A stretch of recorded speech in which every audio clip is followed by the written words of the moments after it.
નમસ્કાર મિત્રો, કિસાન સમાચાર ચેનલમાં તમારું ખૂબ ખૂબ સ્વાગત છે। દેશ, દુનિયા અને ગુજરાતના તાજા, મોટા અને સૌથી મહત્વપૂર્ણ સમાચાર જાણીએ તે પહેલા તમે ચેનલમાં નવા હોય તો ચેનલને જરૂરથી સબસ્ક્રાઇબ કરીને વિડીયો લાઈક કરી દેજો। આજના સૌપ્રથમ મહત્વપૂર્ણ સમાચાર। ઉત્તરાયણ બાદ ઘરોમાં રિચાર્જ વાળા સ્માર્ટ મીટર લગાવાશે। મોબાઈલની જેમ દરેક ગ્રાહકોને પહેલા રિચાર્જ કરાવવું પડશે। ગુજરાતના વીજળી વિભાગે વર્ષ 2024માં સૌથી મોટો બદલાવ કરવા જઈ રહ્યું છે। આગામી ઉત્તરાયણ બાદ સમગ્ર ગુજરાતના તમામ ડિસ્ટ્રિક્ટમાં સ્માર્ટ મીટર લગાવવાની શરૂઆત થશે। ડીજીવીસીએલ, એમજીવીસીએલ અને પીજીવીસીએલ દ્વારા કુલ મળીને 1,64,00,000થી વધારે મીટરો લગાવાશે। મીટરોને મળીને 10,000 કરોડનો પ્રોજેક્ટ છે। આ સ્માર્ટ મીટરમાં ગ્રાહકે મોબાઈલની જેમ પ્રીપેડ રિચાર્જ કરાવવું પડશે। જો ગ્રાહક દ્વારા એડવાન્સમાં રિચાર્જ કરાવવામાં આવશે તો તેને બેંકના વ્યાજ દર પ્રમાણે વ્યાજ આપવામાં આવશે। વર્ષ 2026 સુધીમાં ગુજરાતના તમામ ઘર, ઇન્ડસ્ટ્રી, એગ્રીકલ્ચર અને હાઈ વોલ્ટેજ વીજ કનેક્શનોમાં સ્માર્ટ મીટર લગાવી દેવામાં આવશે। ત્યારબાદના બીજા મોટા સમાચાર। જાન્યુઆરી માટે રસોઈ ગેસ સિલિન્ડરના નવા ભાવ જાહેર। દેશની મોટી ઓઇલ માર્કેટિંગ કંપનીએ નવા વર્ષની ભેટ આપતા એલપીજી ગેસ સિલિન્ડરના ભાવમાં ઘટાડો કર્યો। એલપીજીના ભાવમાં દર મહિનાના પ્રથમ દિવસે સુધારો કરવામાં આવે છે અને એલપીજી સિલિન્ડરના નવા દરો પણ વર્ષ 2024ના પ્રથમ મહિનાના પ્રથમ દિવસે જારી કરી દેવામાં આવ્યા છે। કોમર્શિયલ સિલિન્ડરની કિંમતમાં થોડો ફેરફાર કરવામાં આવ્યો, જ્યારે ઘરેલું એલપીજી ગેસ સિલિન્ડરની કિંમતમાં કોઈ ફેરફાર કરવામાં આવ્યો નથી। 14 કિલો ઘરેલું એલપીજી ગેસ સિલિન્ડરની કિંમતમાં 120 રૂપિયાનો ઘટાડો થયો, જ્યારે એલપીજી ગેસ સિલિન્ડરની કિંમત 809 રૂપિયાથી ઘટીને 679 રૂપિયા થઈ ગઈ છે। ત્યારબાદના ખૂબ જ મહત્વપૂર્ણ સમાચાર। સોનાના ભાવમાં સીધો મોટો ઘટાડો, ચાંદી પણ નીચે ગબડી ગયું। સપ્તાહના પ્રથમ કારોબારી દિવસે સોના અને ચાંદીના ભાવમાં મોટો ઘટાડો નોંધાયો। ગઈકાલ સુધી 74,000ના સ્તર ઉપર ટ્રેડ થતું ચાંદી આજે 73,000થી પણ નીચે ધકેલાઈ ગયું છે, જ્યારે બીજી બાજુ તેજીમાં ટ્રેડ થતા સોનાના ભાવમાં પણ 600 રૂપિયા જેટલો મોટો ઘટાડો નોંધાયો છે। સવારે 10:45 એમસીએક્સ પર ફેબ્રુઆરી વાયદાનું સોનું 0.25%ના ઘટાડા સાથે 62,666 રૂપિયા પ્રતિ 10 ગ્રામ પર ટ્રેડ કરી રહ્યું છે, જ્યારે બીજી બાજુ માર્ચ વાયદાનું ચાંદી પણ 0.08%ના ઘટાડા સાથે 72,275 રૂપિયા પ્રતિ કિલોગ્રામ પર ટ્રેડ કરી રહ્યું છે। ત્યારબાદ તમારી પાસે 2,000 રૂપિયાની નોટ છે તો કામના સમાચાર સામે આવી ગયા છે। મે 2023માં રિઝર્વ બેંક ઓફ ઇન્ડિયાએ 2,000 રૂપિયાની નોટોને હટાવવાની જાહેરાત કરી હતી। નવેમ્બર 2016માં નોટબંધીના સમયે 2,000 રૂપિયાની નોટ જાહેર કરવામાં આવી હતી। આરબીઆઈએ શરૂઆતમાં કોઈ પણ બેંકમાં જમા કરવાનો ઓપ્શન આપ્યો હતો।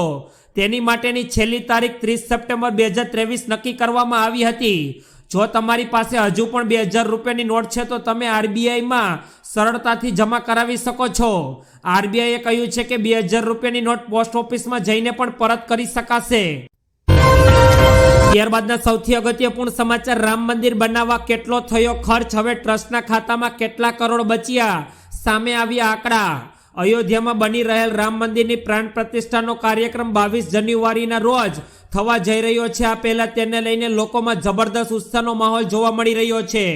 મીડિયા રિપોર્ટ્સ પ્રમાણે અયોધ્યામાં રામ મંદિર માટે લોકો ખુલ્લા હાથે દાન કરી રહ્યા છે। રામ મંદિર બનાવવા માટે ટ્રસ્ટ પાસે અઢળક પૈસો છે। એક રિપોર્ટ્સ પ્રમાણે હાલ ટ્રસ્ટ પાસે 3,000 કરોડ રૂપિયા છે। અયોધ્યામાં બનાવવામાં આવી રહેલ રામ મંદિર અત્યાર સુધીમાં 900 કરોડ રૂપિયાનો ખર્ચ થઈ ચૂક્યો છે। ત્યારબાદના સૌથી મહત્વપૂર્ણ સમાચાર। કોરોનાએ મચાવ્યો દેશમાં હાહાકાર। દેશમાં ફરી એકવાર કોરોનાના કેસમાં સતત વધારો થઈ રહ્યો છે। આરોગ્ય વિભાગે સોમવારે જણાવ્યું હતું કે ભારતમાં કોવિડના 605 નવા કેસ એક જ દિવસમાં નોંધાયા છે, જ્યારે કોરોના સંક્રમિત કેસોની સંખ્યા વધીને દેશમાં 4,010 થઈ ગઈ છે। સવારે 8 વાગે અપડેટ કરાયેલા મંત્રાલયના ડેટા અનુસાર 24 કલાકમાં ચેપના કારણે 4 લોકોના મોત થયા છે, જેમાં કેરળના 2 અને કર્ણાટક અને ત્રિપુરાના એક કેસ નોંધાયા છે। તેમજ ગુજરાતમાં એક જ દિવસમાં 36 કોરોનાના કેસ સામે આવ્યા છે।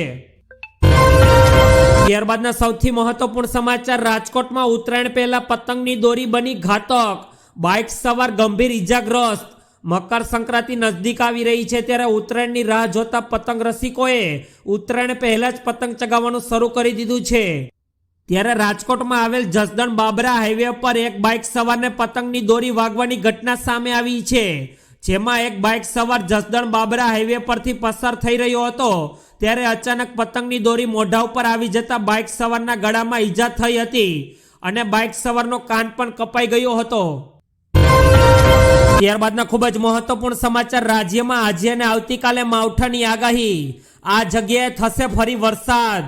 રાજ્યમાં આજે અને આવતીકાલે માવઠાની આગાહી કરવામાં આવી રહી છે। કમોસમી વરસાદનું કારણ અરબ સાગરમાં ભેજ હોવાનું માનવામાં આવી રહ્યું છે। આ સમયે રાજ્યમાં ઠંડી સાથે કમોસમી વરસાદની પણ આગાહી સામે આવી રહી છે। તો સાથે જ આગામી 2-3 દિવસ બાદ તાપમાનમાં કોઈ પણ ફેરફાર થશે નહીં અને 3 દિવસ બાદ તાપમાનમાં 2 થી 3 ડિગ્રીનો ઘટાડો થશે અને આ સાથે ઠંડીનું જોર પણ વધે તેવી શક્યતાઓ જોવા મળી રહી છે। ત્યારબાદ આજે રાત્રે પીએમ મોદી પહોંચશે ગુજરાત, જાણો 3 દિવસ છે શું કાર્યક્રમ। ગુજરાત વાઇબ્રન્ટ સમિટનું કામડાઉન શરૂ થયું। આ સમયે પીએમ મોદી પણ આજે રાત્રે ગુજરાત આવી રહ્યા છે। આ 3 દિવસના કાર્યક્રમમાં તેઓ રોડ શો કરશે, પરંતુ હાલમાં મળી રહેલ સમાચારને લઈને પીએમ મોદીના રોડ શોના રૂટને બદલાવવામાં આવ્યો છે। એરપોર્ટથી લઈ ઇન્દિરા બ્રિજ સુધીના રોડ શોની તૈયારીઓ શરૂ કરી દેવામાં આવી। ઉલ્લેખનીય છે કે અમૃતકાળનું પહેલું વાઇબ્રન્ટ સમિટ ગાંધીનગરમાં ઉજવાશે। આ સમયે એરપોર્ટ પર અમૃતકાળનું પહેલું વાઇબ્રન્ટ સમિટના બેનરો પણ જોવા મળી રહ્યા છે। ત્યારબાદના ખૂબ જ ઉપયોગીપૂર્ણ સમાચાર, સુરતમાં ફરી એકવાર પાણીની તંગી સર્જાશે। પાણીની જરૂરિયાતનો પૂરતો સંગ્રહ કરી લેજો। સુરતમાં ફરી એકવાર પાણી પર કાપ મૂકવામાં આવ્યો છે। જાણો કયા વિસ્તારમાં સુરતમાં પાણીનો કાપ રહેશે। સુરતના વરાછા વિસ્તારમાં આગામી 2 દિવસ સુધી પાણી પુરવઠો બંધ રહેશે। 9 અને 10 જાન્યુઆરી એમ કુલ 2 દિવસ વરાછામાં પાણી પર કાપ મૂકવામાં આવશે। તેની અસર વરાછાના 2 ઝોન પર પડશે। વરાછાની અંદાજે 1 લાખ લોકોની વસ્તી પર પાણીની કાપની અસર જોવા મળશે, જેના કારણે સુરતવાસીઓને પાણી પુરવઠાની 2 દિવસની સમસ્યા રહેવાની છે। ત્યારબાદના સૌથી મહત્વપૂર્ણ સમાચાર, અમદાવાદમાં ફ્લાવર શોથી એએમસીને અધોહદ આવક। અમદાવાદમાં સાબરમતી રિવરફ્રન્ટ ઇવેન્ટ સેન્ટર ખાતે મ્યુનિસિપલ કોર્પોરેશન દ્વારા વાઇબ્રન્ટ અમદાવાદ ફ્લાવર શો 2024નું આયોજન કરવામાં આવ્યું। ફ્લાવર શોને ખૂબ જ સારો એવો પ્રતિસાદ મળી રહ્યો છે। ફ્લાવર શોમાં 9 દિવસમાં 5 લાખ જેટલા લોકોએ ટિકિટ લઈને મુલાકાત કરી છે। ફ્લાવર શોમાં 150 કરતાં વધુ પ્રજાતિના 7 લાખ ફૂલો જોવા મળશે। તેમજ ફ્લાવર શોમાં અત્યાર સુધીમાં એએમસીને 3 કરોડથી વધુની આવક થઈ છે। તેમજ 9 દિવસમાં 5 લાખ લોકોએ ફ્લાવર શોની મુલાકાત પણ લીધી છે। ત્યારબાદના ખૂબ જ મહત્વપૂર્ણ સમાચાર, ભારતની T20 વર્લ્ડ કપ માટે ટીમ લગભગ નક્કી। ભારતીય ટીમે અફઘાનિસ્તાન સામે T20 સિરીઝ માટે પોતાની ટીમની જાહેરાત કરી દીધી। ભારતીય કેપ્ટન રોહિત શર્મા ફરી એકવાર T20 વર્લ્ડ કપ માટે કેપ્ટનસી સોંપવામાં આવી છે। આ સિવાય આ સિરીઝમાં અનુભવી બેટ્સમેન વિરાટ કોહલીની પણ વાપસી થઈ ગઈ છે। ચાહકો મહિનાઓથી આ ક્ષણની રાહ જોઈ રહ્યા હતા જ્યારે રોહિત અને વિરાટ T20 રમતા જોવા મળશે। હવે બીસીસીઆઈએ કોહલી અને રોહિતને પણ ભારતીય ટીમમાં સામેલ કર્યા છે।